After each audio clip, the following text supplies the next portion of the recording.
Ngayong 2025, eto na ang mga best 5G smartphones na sulit bilhin mula 4K hanggang 7K.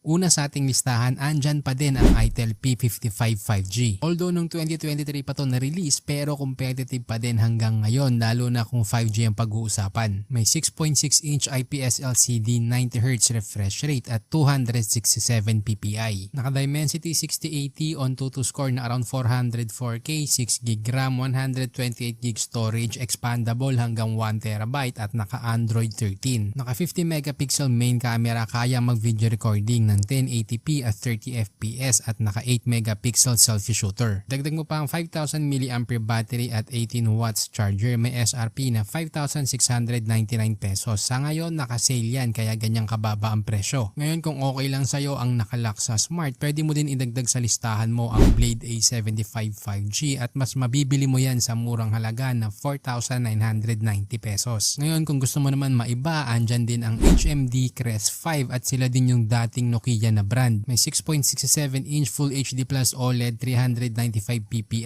at 90Hz refresh rate. Naka-Unisoc T760 on 2 to score na around 423K, 8GB RAM, 256GB UFS 2.2 storage at Android 14. Pagdating sa camera, naka 50 megapixel main, 2 megapixel depth sensor, kaya mag-video recording ng 1080p at may 50 megapixel front camera. May 5,000 mAh battery at 33 watts charger. Para sa iba pang features, naka IP52 rating, meaning may basic dust protection and minor water resistant at may side-mounted fingerprint sensor. Mabibili sa presyong 7,990 pesos. Kaya kung naghahanap ka ng budget-friendly na 5G smartphone ngayong 2025, etong mga options na nabanggit ko ay sulit sa presyo at specs. Ilalagay ko na din yung link sa description kung saan mo ito mabibili at official yan. Gumawa din kami ng FB group na smartphone tips, kaya kung ayaw mong masayang ang pera mo sa pagbili ng maling smartphone, mag-join ka na at kami mismo maghahanap ng best option at price para sa'yo. By the way, ginawa ko nga pala ang TechYouKnow dahil sa dami ng smartphones na lumalabas ngayon, napakahirap nang mamili. Kaya dito sa channel kami mismo ang nagre-research para malaman kung anong device ang pinakasulit para sa budget mo. Pero para makagawa pa kami ng ganitong content, kailangan din namin ng suporta mo, kaya huwag kalimutan mag-subscribe, i-like at i-share ang ating video.